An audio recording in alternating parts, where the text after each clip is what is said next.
सर्वमंगल मांगल्ये शिवे सर्वार्थ साधिके शरण्ये त्र्यंबके गौरी नारायणी नमोस्तुते। नमस्कार, आप देख रहे हैं न्यूज एचआरए और मैं हूं आपके साथ कीर्ति सिंह। आप सभी को नवरात्रि की हार्दिक शुभकामनाएं एवं बधाई। नवरात्रि पर भक्तों की मुरादें पूरी करने धरती पर आती हैं मां दुर्गा। नव रूपों का पूजन कर पाए मनोवांछित फल। मां दुर्गा हर किसी की मुरादें पूरी करती हैं। अमीर हो या गरीब, बच्चा हो या बूढ़ा, महिला हो या पुरुष, बस सच्चे मन से मां की आराधना करिए और अपने आप को पूरी तरह उनकी भक्ति में समर्पित कर दीजिए। खास तौर पर नवरात्रि का पर्व ऐसा होता है जब मां धरती पर ही होती हैं और अपने भक्तों की भक्ति से प्रसन्न होकर उनकी सभी मुरादें पूरी करती हैं। मां दुर्गा दुष्टों के लिए संहारक और भक्तों के लिए पालक हैं। नवरात्रि पर्व के दौरान जो भी सच्चे मन से पूजा करता है, श्रद्धा भाव से व्रत रखता है और जरूरतमंदों की सहायता करता है, माता उसकी सभी मनोकामनाएं पूरी करती हैं। नवरात्रि का हर दिन मां के विभिन्न रूप को समर्पित है, इसीलिए आइए जानते हैं मां के सभी 9 रूपों के बारे में विस्तार से।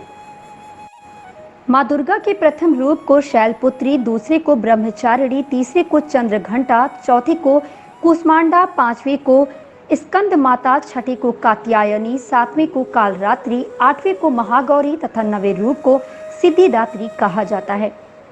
मां दुर्गा का पहला स्वरूप शैलपुत्री का है। पर्वतराज हिमालय के यहाँ पुत्री के रूप में उत्पन्न होने के कारण इनको शैलपुत्री कहा गया। ये वृषभ पर आरूढ़, दाहिने हाथ में त्रिशूल और बाएं हाथ में पुष्प कमल धारण किए हुए। ये 9 दुर्गाओं में प्रथम दुर्गा हैं। नवरात्रि पूजन में पहले दिन इन्हीं का पूजन होता है। प्रथम दिन की पूजा में योगी जन अपने मन को मूलाधार चक्र में स्थित करते हैं। यहीं से उनकी योग साधना शुरू होती है। मां दुर्गा की 9 शक्तियों में से दूसरा स्वरूप ब्रह्मचारिणी का है। ये ब्रह्मा शब्द का अर्थ तपस्या से है। ब्रह्मचारिणी का अर्थ हुआ तप की चारिणी, यानी तप का आचरण करने वाली। ब्रह्मचारिणी देवी का स्वरूप पूर्ण ज्योतिर्मय एवं अत्यंत भव्य है। इसके बाएं हाथ में कमंडल और दाएं हाथ में जप की माला रहती है। मां दुर्गा का यह स्वरूप भक्तों और सिद्धों को अनंत फल प्रदान करने वाला है। इनकी उपासना से मनुष्य में तप, त्याग, वैराग्य, सदाचार और संयम की वृद्धि होती है। दुर्गा पूजा के दूसरे दिन इन्हीं की उपासना की जाती है। इस दिन साधक का मन स्वाधिष्ठान चक्र में स्थित होता है। इस चक्र में अवस्थित मन वाला योगी उनकी कृपा और भक्ति प्राप्त करता है। मां दुर्गा की तीसरी शक्ति का नाम चंद्रघंटा है। नवरात्र उपासना में तीसरे दिन इन्हीं के विग्रह का पूजन व आराधना की जाती है। इनका स्वरूप परम शांतिदायक और कल्याणकारी है। इनके मस्तक में घंटे के आकार का अर्धचंद्र है। इसी कारण इस देवी का नाम चंद्रघंटा पड़ा। इनके शरीर का रंग स्वर्ण के समान चमकीला है। इनका वाहन सिंह है।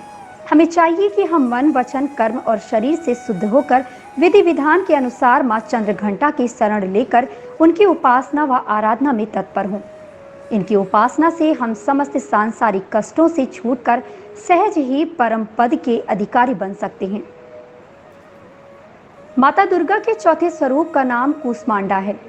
अपनी मंद हल्की हंसी द्वारा ब्रह्मांड को उत्पन्न करने के कारण इनका नाम कूष्मांडा पड़ा।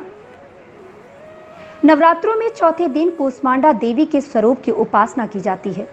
इस दिन साधक का मन अनाहत चक्र में स्थित होता है, अतः पवित्र मन से पूजा उपासना के कार्य में लगना चाहिए। मां की उपासना मनुष्य को स्वाभाविक रूप से भवसागर से पार उतारने के लिए सुगम और श्रेयस्कर मार्ग है। माता कूष्मांडा की उपासना मनुष्य को अधिव्याधियों से विमुक्त करके उसे सुख, समृद्धि और उन्नति की ओर ले जाती है। अतः अपनी लौकिक परलौकिक उन्नति चाहने वालों को कूष्मांडा की उपासना में हमेशा तत्पर रहना चाहिए। मां दुर्गा के 5वें स्वरूप को स्कंद माता कहा जाता है। ये भगवान स्कंद कुमार कार्तिकेय के नाम से भी जानी जाती हैं। इन्हीं भगवान स्कंद अर्थात कार्तिकेय की माता होने के कारण मां दुर्गा के इस 5वें स्वरूप को स्कंद माता के नाम से जाना जाता है। इनकी उपासना नवरात्रि पूजा के 5वें दिन की जाती है। इस दिन साधक का मन विशुद्ध चक्र में स्थित रहता है। इनका वर्ण शुभ्र है। ये कमल के आसन पर विराजमान है, इसलिए इन्हें पद्मासन देवी भी कहा जाता है। इनका वाहन भी सिंह है। नवरात्रि पूजन के 5वें दिन का शास्त्रों में पुष्कल महत्व बताया गया है।